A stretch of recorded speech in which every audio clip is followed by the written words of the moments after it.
welcome back to this week's Women of the Bible study. Hey guys, this is Melissa, and we're going to be looking at the woman at the well this week. That's in John chapter 4, verses 1 through 42 is the full story.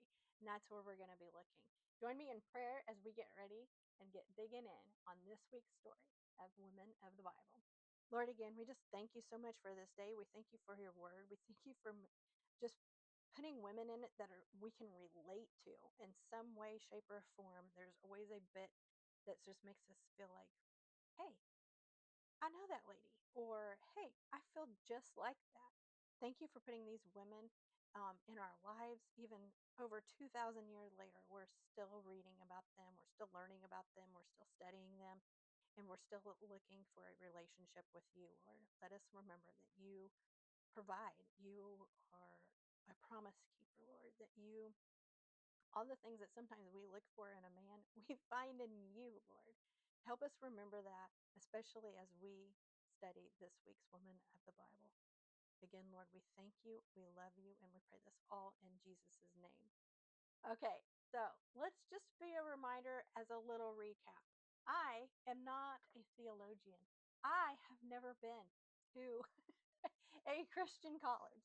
I have never done anything like that. And I am just a regular rural woman that lives right now in the middle of a cornfield, but they're planting beans today. So, yeah, I live in Indiana and I just love God's word. I love having a relationship with Jesus. And the joy and the peace and the comfort that I have after having finally said, okay, Jesus, I want this too. Um, I want others to feel that. I want others to have that same unexplainable peace in situations that I have myself. And that's why I love doing these type of videos. So if you have questions or if you want prayer or anything like that, you can always email me at Melissa Mahin, Mahin, the number 2 at gmail.com. And I will get back to you and I will reply back. Okay. Don't forget also to hit the subscribe and like because that helps me out. And if you've just coming across my videos, you'll be like, wow, she's odd. Which is okay. I'm okay with being odd. But I just really love Jesus. I really love the Bible, and I want other people to experience that same joy and peace and love and comfort and humor and just all the stuff that's found in the Bible. I want to share with other people too. So yeah, that's how this all got going. But again, just remember, I am not an expert. I'm just studying, and I bring you guys along with me on my studies. Okay. So this week we are going to be in John chapter 4, verses 1 through 42. Um, I feel like a woman, um, little Gretchen on that one. Yeah, I want to read the story to you guys. It's not super long. I'm going to need my reading glasses for it, but I want to read it to you guys too. Um, so that way you can kind of see bits and pieces of this that we're going to discuss. I feel like sometimes I forget that not everybody knows the Bible, that not everybody has a Bible. So it's good for me just to have this on there. And eventually, as I am learning more and more about how to make videos and stuff like that, eventually we'll get fancy and I'll share like the whole thing and read it and all that type of stuff. But I'm not that fancy yet. And so we get to just do this old school style. Okay. So that's me, my Bible, some reading glasses, and the Bible's disappeared. Um, that's what we get. Okay, that's what we get. So let's just jump in. I'll read it, and then we'll go through what I've learned this week and take you along on that adventure with me. Okay. So here we go. John 4 verses 1 through 42. Okay, that's where I'm at. Now Jesus learned that the Pharisees had heard that he was gaining and baptizing more disciples than John, although in fact it was not Jesus who baptized, but his disciples. So he left Judea and went back once more to Galilee. Now, he had to go through Samaria. So he came to a town in Samaria called Sychar, near the plot of ground Jacob had given to his son Joseph. Jacob's well was there, and Jesus, tired as he was from the journey, sat down by the well. It was about noon, hot noon. Okay. When a Samaritan woman came to draw water, Jesus said to her, "Will you give me a drink?" His disciples had gone into town to buy food at Taco Bell. It doesn't say Taco Bell, but you know. The Samaritan woman said to him, "You are a Jew, and I am a Samaritan woman. How can you ask me for a drink?" For Jews do not associate with the Samaritans. I'll get to that here in just a minute, but just stay tracking with me. Jesus answered her, "If you knew the gift of God and who it is that asks you for a drink, you would have asked him, and he would have given you living water." "Sir," the woman said, "you have nothing to draw with, and the well is deep. Where can you get this living water? Are you greater than our father Jacob, who gave us the well and drank from it himself, as did also his sons and his livestock?" Jesus answered, "Everyone who drinks this water will be thirsty again." Points at the well. "But whoever drinks the water I give them will never thirst. Indeed, the water I give them will become in them a spring of water welling up to eternal life." The woman said to him, "Sir, give me this water so I won't go thirsty, and I have to keep coming here to draw water every day." He told her, "Go call your husband and come back." I have no husband," she replied. Jesus said to her, "You are right when you said you have no husband. The fact is, you have had 5 husbands, and the man that you live with now is not your husband. What you have said is quite true." "Sir," the woman said, "I can see that you are a prophet. Our ancestors worshipped on this mountain, but you Jews claim that the place where we must worship is in Jerusalem." "Woman," Jesus replied, "believe me, a time is coming when you will worship the Father neither on this mountain nor in Jerusalem. You Samaritans worship what you do not know. We worship what we do know, for salvation is from the Jews." And we'll get a little bit to that, but hang tight. "Yet a time is coming and has now come when true worshipers will worship the Father in the Spirit and in truth, for they are the kind of worshipers the Father seeks. God is spirit, and his worshipers must worship in the Spirit and in truth." The woman said, "I know that Messiah, called Christ, is coming. When he comes, he will explain everything to us." Then Jesus declared, "I, the one speaking to you, I am he." Just then his disciples returned and were surprised to find him talking with a woman. But no one asked, "What do you want?" or "Why are you talking with her?" Then, leaving her water jar, the woman went back to the town and said to the people, "Come, see a man who told me everything I ever did. Could this be the Messiah?" They came out of the town and made their way toward him. Meanwhile, his disciples urged him, "Rabbi, eat something." Then his disciples said to each other, "Could someone have brought him food, like while we were gone?" "My food," said Jesus, "is to do the will of him who sent me and to finish his work. Don't you have a saying, 'It's still 4 months until harvest'? I tell you, open your eyes and look at the fields. They are ripe for harvest. Even now, the one who reaps draws a wage and harvests a crop of eternal life, so that the sower and the reaper may be glad together. Thus, the saying, 'One sows and another one reaps,' is true. I sent you to reap what you have not worked for. Others have done the hard work, and you have reaped the benefits of their labor." Okay, so I added a few extra tidbits, like fun details, like going to Taco Bell. Uh, okay, so we've read the passage, we've read the story. So now let's get into the nitty gritty. And just like I said, I'm bringing you guys along on my study time. Again, these are my study notes. I like to use glitter pen. If you don't use a glitter pen, it doesn't count. I'm just kidding. It does count, but I like to use a glitter pen because I like to be extra sometimes. Okay, so this woman, notice she don't have a name. I'm going to just assume because it seems like most of the women in the New Testament are named Mary. So maybe her name was Mary and they just left that part out. But her story has not been forgotten, even if she has not a name mentioned in this story. This woman had a past. Remember, 5 husbands living with a dude that's not her husband. She also knows how to deflect and avoid answering questions. Because, like, think about it. Ask another question to him so she doesn't have to answer his questions. Like she answered a question with a question, right?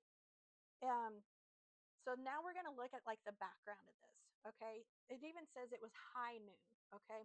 So just a little background. She had a very heavy, empty clay pot, probably two, is my guess.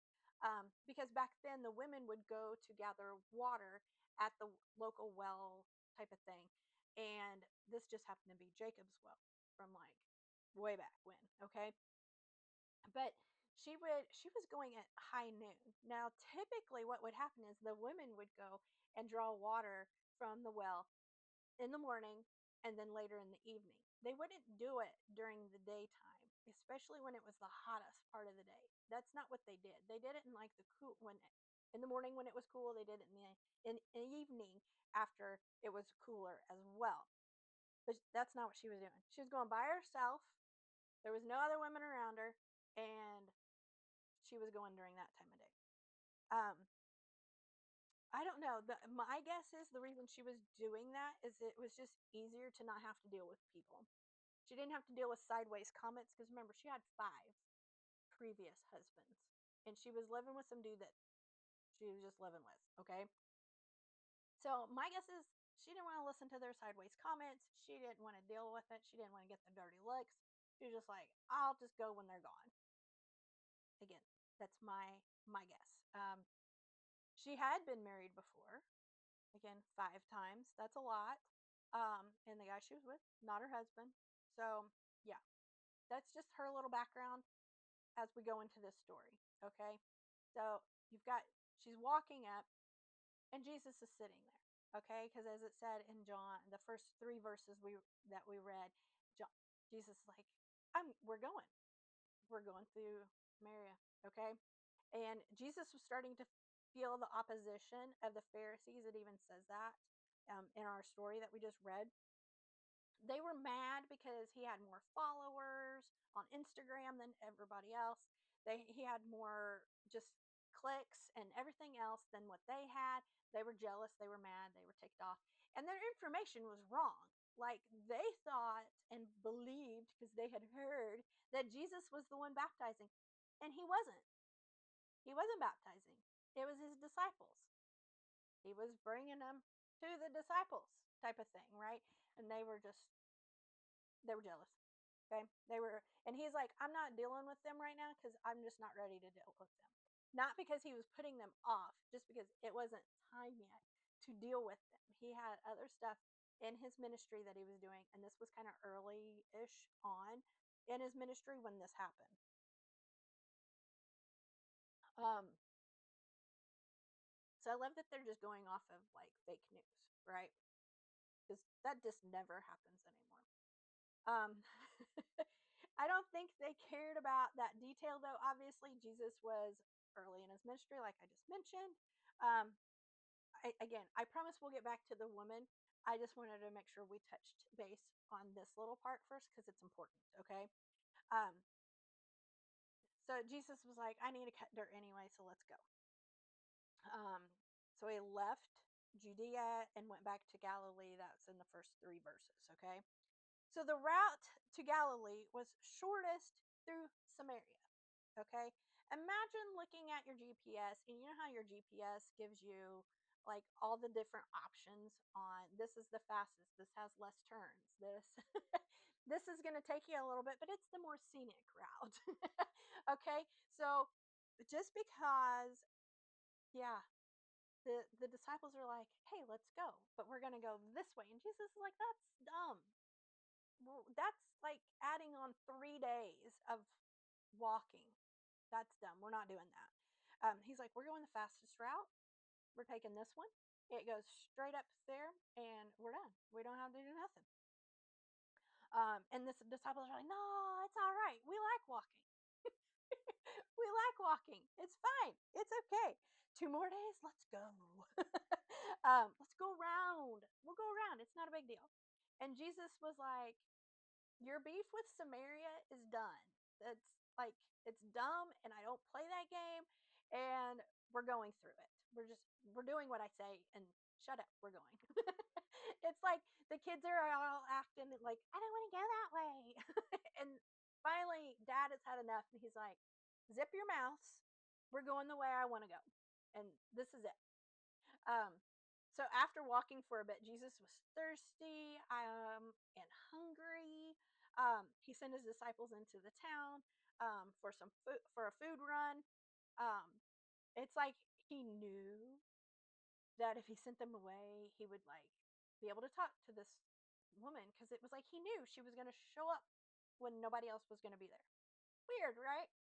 Um, but he could just better talk to her without the distractions and listening to the snide comments, because I mean, here we heard that's exactly what they were thinking and doing when they came back from getting food, like, why is it talking to her? But nobody said it, right? So yeah, it was just better if he sent them off, so that way he could do what he came here to do. Okay, so that's why he sent them off. All right. um Sorry, I'm going off my notes. That's where I'm going. Okay. Okay, so where were we? Um, so she walks up to the well around noon, because that's what it says, right? Just imagine the sun is beating down. It's hot. It's dusty, and then he asks her, "Oh, give me a drink, please." That's John 4:7, and she replies with a question. She answers his question with a question, like, you do know you're not supposed to like talk to me, right? Like, you're Jewish, but you're asking me for a drink. Like, we're not supposed to be doing this right now. One, I'm a woman, I'm Jewish, I'm a Samaritan, you're Jewish, you're a man. Like, this is not supposed to be happening right now, is what she's thinking in her head. And Jesus is like, Jews, Samaritans don't like each other, got a beef with each other from like hundreds of years ago, and this is still going on. This is just, no. And I love that Jesus is like, no, we're not doing this. Boundaries between cultures, societies, people, they don't exist to Jesus. He's like, no, I don't do boundaries. He does boundaries, but not these type of boundaries. Okay. Um, so between cultures, societies, like your past sins, he doesn't do boundaries on that type of stuff. Um, None of that matters to him. And can we just get an amen for that? I love that my past doesn't matter to Jesus. He's like, I can work with you still. Let's go. So Jesus answered her again, and he's saying to her about like living water, John 4:10. And she answered him with another question. And I wonder at first if she thought, this guy is like cuckoo bananas. What have I gotten myself into today? He is like the weirdest man I've ever met. And I've been with a lot of guys. This is the weirdest one I've been around so far. Um, so I kind of wonder if that, and I'm sure there's like many of us think that about Jesus today. What are you? She's sitting there thinking like, what am I gonna drink out of? You don't even have a cup, right? Um, and then she's like, are you better than Jacob? Are you better than Jacob's son? Are you better than Jacob's livestock? Like, they drink from this well too. And then living water? Like, what? What is he talking about? I don't think she knew the alternative the well water was a thing. I don't think she knew this spiritual water was even a thing back then, obviously, right? Like a lot of us don't know that still. So that's what I'm going to help teach you, that Jesus can give us spiritual water. And that's what he's telling this lady right now. He said the water he could give her would never make have her thirsty again. And she was like, "Heck yeah, give me some of that because I don't want to keep coming here every day." And does that water count for like dishes, doing the dishes and doing the laundry too? Like if I wash my clothes in this living water, this stuff, can it like make it to where I don't have to do laundry again? Because that I could go for. Or this water that you're gonna give me, does it like keep the dishes like forever clean? Like do I just wipe them off? Because I can sign up for that like right now. um, I love that. That's where my mind goes, guys. He said the water he could give her would never make her thirsty. And then he's like, she is still not picking up what I'm laying down here. So hang on tight, sugar. Here we go. And Jesus was like, go get your husband and like come back here. John 4:16. And in my notes, it's got like her Jesus. Because I love this conversation, and we're gonna like dig into this one, okay? And Jesus is like, and she was like, "What the?" I think that's what the face that she gave him was like, "What?" And she's like, "This guy is so cuckoo. I'm just gonna like, I ain't even gonna lie, because he's not. No, he's. I ain't even gonna lie." And she's like, "I don't have a husband." And this is getting a little personal, and that escalated very quickly, like to go straight to that. And I'm gonna put this down because that way you guys can tell that I'm reading from my notes, and that's where we're going, okay?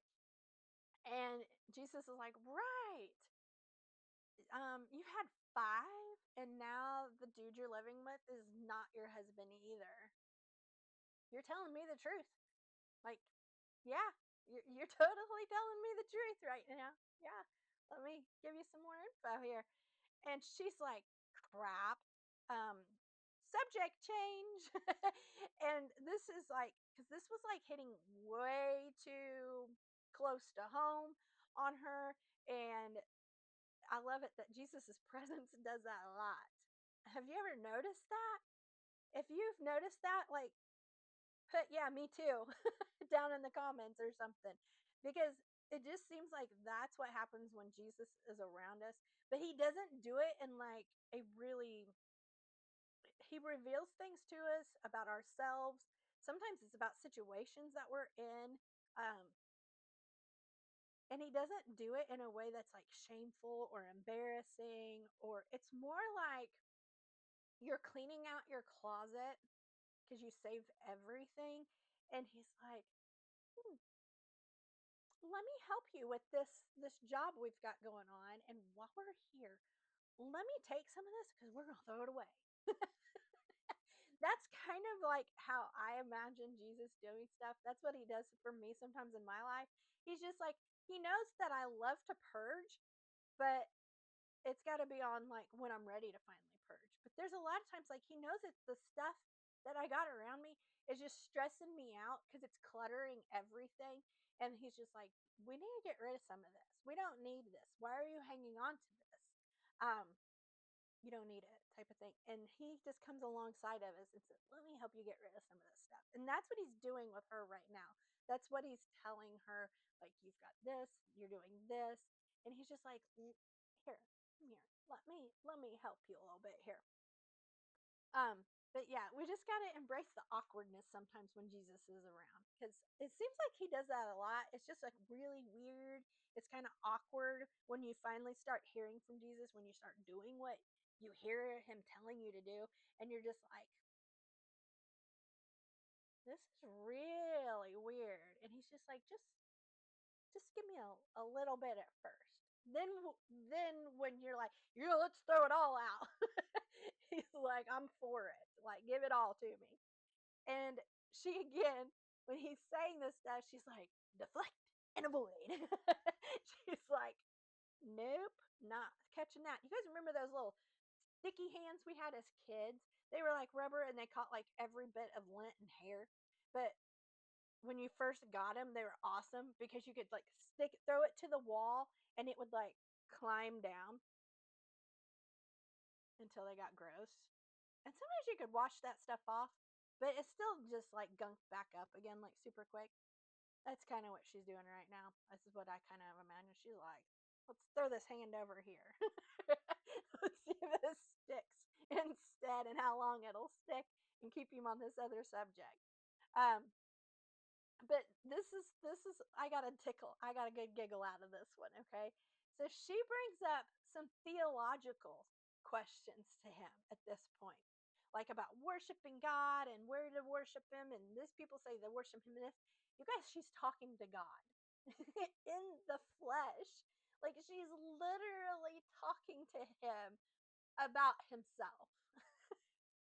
And I'm just like, I did not pick up on that until this week's Bible study, that that's what she was doing. And I was just like, oh, oh, I wonder if I do that. Then I'm like, Lord, do I do that with you too? Like, do I sit there and be like, oh, well, you said this? And he's like, I know what I said because I said it. So, yeah, I just wonder if there's so many things that I do. And I don't know if you guys are doing that too. If you're just like having these deep conversations with God and he's like, I'm right here. Like, you do know you're talking about me? Like, right? Like, I did that. You know that, right? So, again, it was just like a whole smoke screen. She kept changing the subject, trying to get him off course of what was happening. But Jesus already knew her, like, her whole story, like all of that story. He knew every bit of it. And I love that because we feel like sometimes we can like hide stuff from Jesus. Have you guys ever done that? Like you can hide stuff from God, right? Like he didn't see that. And he's like, I totally saw.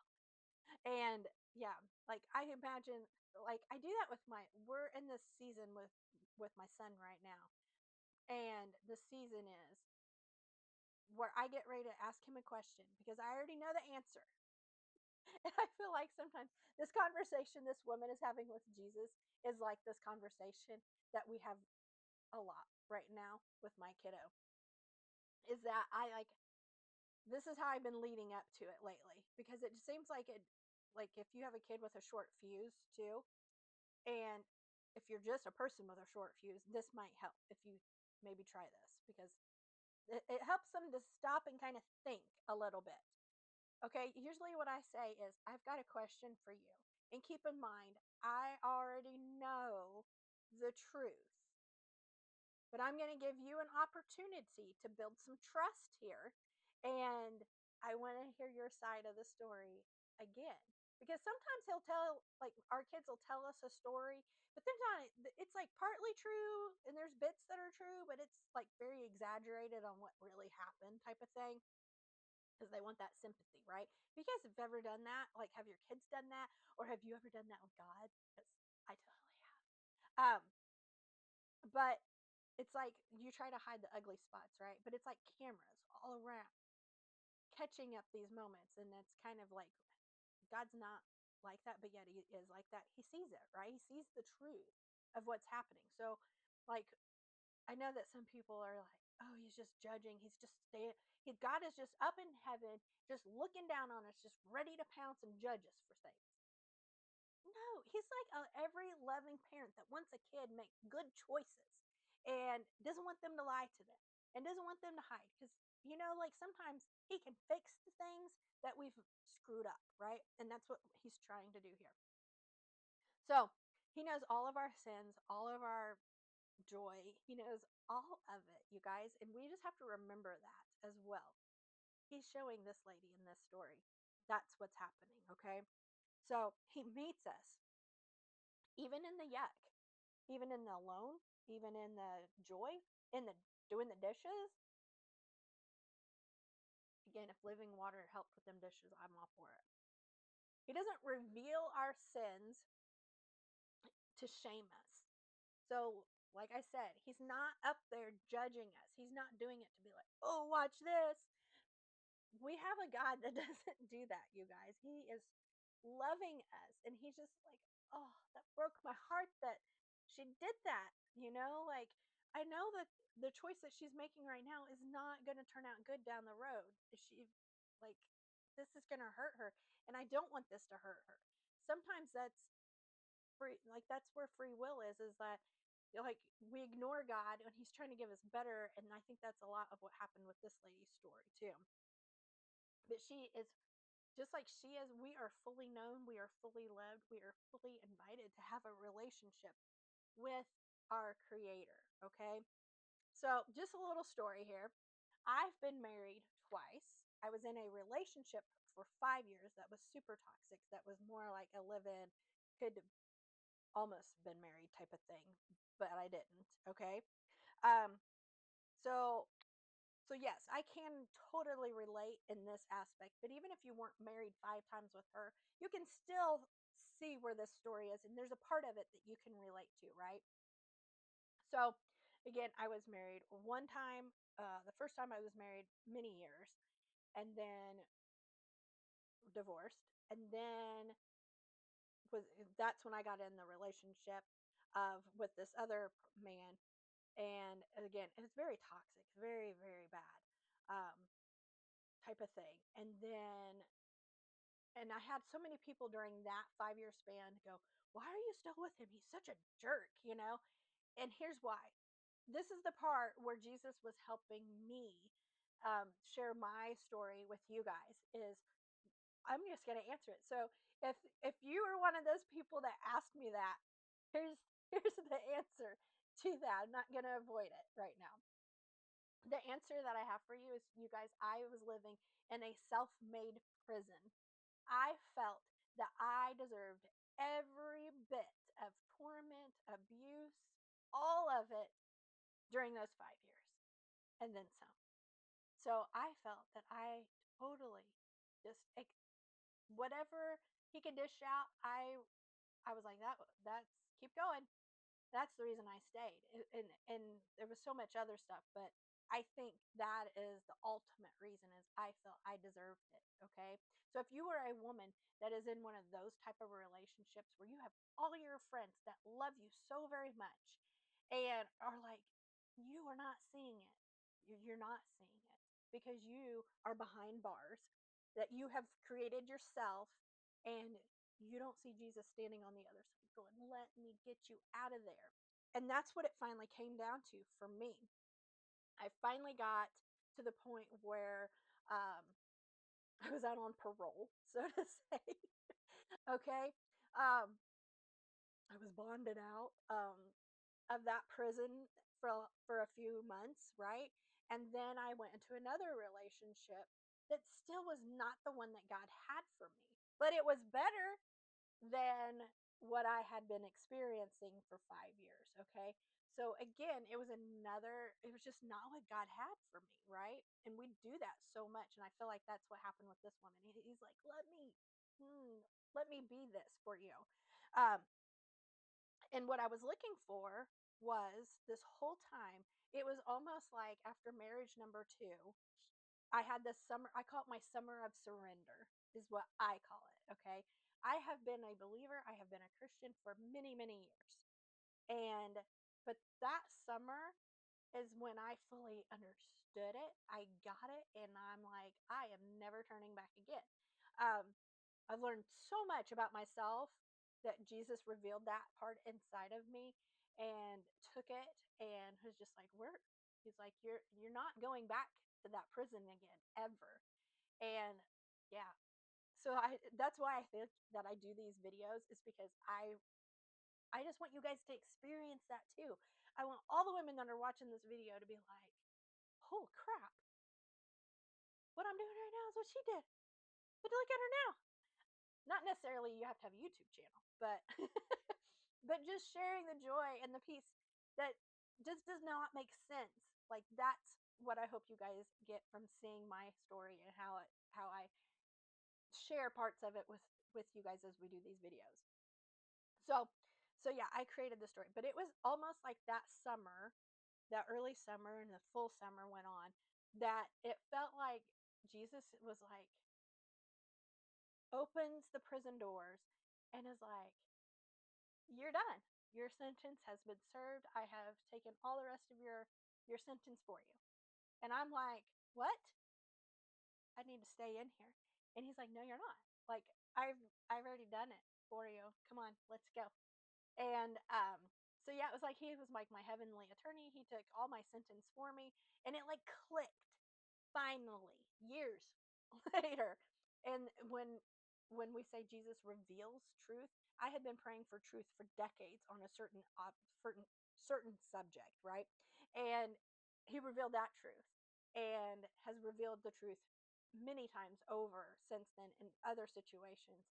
And sometimes you just, none of it has been to shame me, none of it has been as an embarrassment to me. Um, yeah. So I'm just saying, you guys, we are looking, as a woman, we are looking for someone that keeps his promises always, that protects us always, that always provides for us, that always follows through for what they're going to do for us, that always tells us the truth. That that was a big one for me. Is that I was looking for someone that always tells me the truth, even if they think it might hurt me or something like that. I was looking for something that always told me the truth and that loves me for me, even when I'm being goofy, and that my goofiness is not something that they don't like, it's something they find endearing. And they are like, okay, she's goofy, but she's got a point, type of thing. So like just like that woman at the well, I just know that when I leaned into the truth, that's when I was like, oh, I want to run to town and tell everybody about what this man that has come into my life and that I have this relationship with now. And so, yeah, I can totally relate with what that joy was. And that's all she wanted to do. And it says because she ran into town, many people came to know Jesus and many people came to have a relationship with him because she went to town and just was like, it's gotta meet this dude. You gotta come. He told me everything I ever did. Now, some of them, I imagine, came to Jesus to check this guy out because they were curious. They were like, I wonder if they'll tell me everything she's done too. I wonder if they'll tell me everything she's done because I need some more dirt on her to hold her under control. Or, or they were just like, she's lost it. She has lost it. We've got to go check out this Jesus that she's met at the well because she is just totally bananas now. And maybe there's no God. Maybe she's making it up and she's just got into something else. Like I could do think they went for out of curiosity. But she had her turning point, so did I. Again, I hope you guys have like experience. Maybe this is your summer of surrender and obey. But maybe this is going to be it for you, and I really hope that it is, because you'll just be like, okay, this is really hard, but this is amazing. I'm going to remember this whole season of my life forever. And I hope you get that. Okay. But yeah, I was searching for answers for everything. I was asking all kinds of questions, just like she was, but I wasn't using it as a deflection. I was really looking for truth. Um, but what I was looking for in people, I found in Jesus. So because of the cycles I kept going through, I just kept feeling that summer going, Jesus was going, let me, come here. I'm it. You're looking for the perfect man, and I am it, and you are missing it. And I feel like that summer is when I finally got it, and it was so funny, um, when because I am now happily married, and it was so funny because I just said when people would ask me like, "Hey, like, what's your dating status?" I'm like, "There is none. There is none. I am dating Jesus right now, and I love it. I love it. I'm so happy right now. I don't no, no, and that's a whole different story for a different video, but and I will share that. But today That's what I'm sharing for today. Is that I hope you have a summer of surrender too. Um, okay, so here we go. So let's get back to this woman. That's into my little story for today.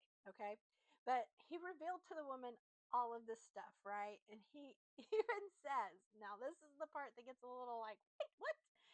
Is he even tells her before she runs off and gives all the people, is she's like, I know there's a Messiah and he's gonna come and at at a different day. And he's like, okay, she's still not getting what I'm putting down here.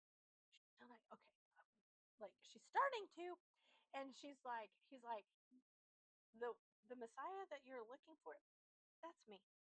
Like he literally tells her, I am he. And this is like one of the only places in the Bible that he is like so clear and blunt and just, hi, that's me.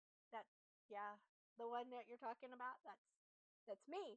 And this is like one of the only places he does that. You guys notice again that he is doing it to a Samaritan woman who he's not culturally supposed to be talking to, a woman in general, and then she's alone. Like, have you guys seen that? Like, I don't know. I feel like there's like a pattern here too. Is that Jesus loves to come to us when we're alone. He came to me when I was alone, so it was just me and him that could talk. Martha did that in the last session when we were talking about Martha. Martha ran out to him when she heard he was back in town, right? After Lazarus had passed away. She ran to Jesus alone. She told Mary to stay back. No, don't follow me. Like she went out to him alone. Mary Magdalene was at the tomb. He came to her alone. Um, so yeah, he's gonna come to you probably when you're alone. I don't think he's gonna do it in a group of people. I think that's just how he works because he wants our full attention. He doesn't want all those distractions of other people. He doesn't want other people butting in type of thing. Because the disciples totally did that later. Remember that part?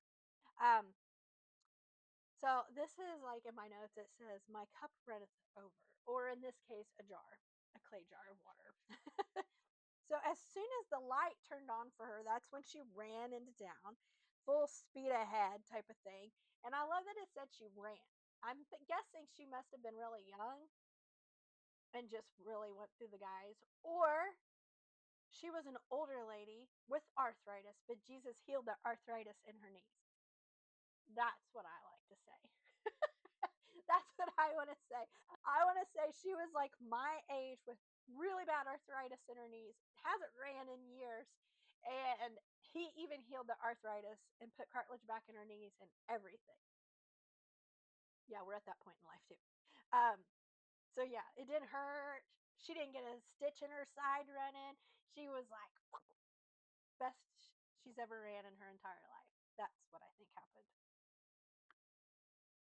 But she was like, oh, everything was like all the weight was off of her at that point, right? She just felt so much better. But yeah, I can relate to her. Like that's why I'm doing these videos. Is just because that weight that I had been carrying for years and years and years, Jesus took it off. And I want you guys to feel that too. That's like one of my whole prayers as I'm going through this whole series of women of the Bible, that at some point you're going to get the light.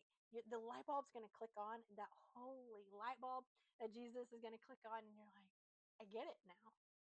I've been watching this lady, this strange lady's videos for weeks now, and holy crap, I get it. I hope you have like a holy crap moment. I guess you could say too. But yeah, I do this because I want you guys to feel the love and the peace and the comfort and just the joy and the humor. You'll see humor in things like these goofy videos sometimes, and you'll just be like, okay, that was dumb, but it was funny, um, that you'll see that. Um, so the other thing I was going to say is that Jesus comes to us in those moments when we're just doing our routine. So it says like if we're looking for him, we'll find him, right? So I want to just kind of challenge you guys a little bit this week, this coming week, okay? Is Jesus comes to us in routine, okay? You could be standing there at the sink washing dishes, okay? And you're putting the dish in the dishwasher and you're like, something will click, okay? He'll come to you in that moment. Um, in your emptiness, like you'll just be like, it might be a moment where you're just like, oh, I don't know what to do anymore. I don't know what to do in this situation. Lord, I give up. He'll come to you in that moment too. I know that. I know that he'll do that because I've been in that moment before. He'll come to us in places where we carry stuff that we don't want others to see, especially him, but others as well. And I love that he still pursues us. He still reveals to us so much, so much. Um, he restores us and then he'll send us out. Um, and when he sends us out, it might look really weird. It might be looking like something you've never been done before. It might look like you have to start your own YouTube channel. My son, when he was looking at my YouTube channel, it was funny because I've had a YouTube channel for it was probably since YouTube came out. It's been years, like 9 years, uh, probably, maybe something like that. And I don't even remember. I think I just started posting videos of like little shorts that I just wanted to remember because that's what we used YouTube for. There wasn't no YouTube influencer back then. It was just a place to store your videos, basically. And yeah, who knows you? But when he saw it, he was like, "Mom, you've had a YouTube channel this whole time?" And I'm like, yeah, I kind of forgot that I had it because it's not been like on my priority list till now. And it just was like mind blowing to him because he's like older, lots older now. Um, but so my questions as I end this session today is, do you see yourself in this story? Do you see any part of yourself that you can relate to this woman at the well? Do you see anything? Maybe it's part of my story that you're like, oh, yeah, I better email her because I'm living this problem right now. Um, do you have a well that you keep going to that um, never really actually fills you up, but you keep going back anyway? If so, what's the well? Like, do you have something that you're ashamed of that you don't want anyone else to know? Because I can tell you right now, you guys, Jesus already sees it and he says, let me take it. He says, let me take it. You guys, that is today's video. And again, I can't wait till next week. I don't even know which women of the Bible we're doing next week, but um, hang tight for next week's session. I'll post another video next Wednesday.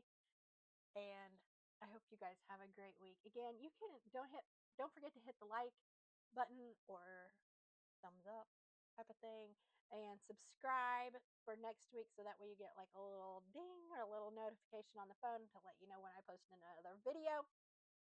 If you missed any of the sessions, you really didn't miss them, just go back and watch them, okay? And then of course, as anything, do not forget that you are so loved. Go check out First John 4 9 through 10. Okay, I'll see you guys next week. See ya.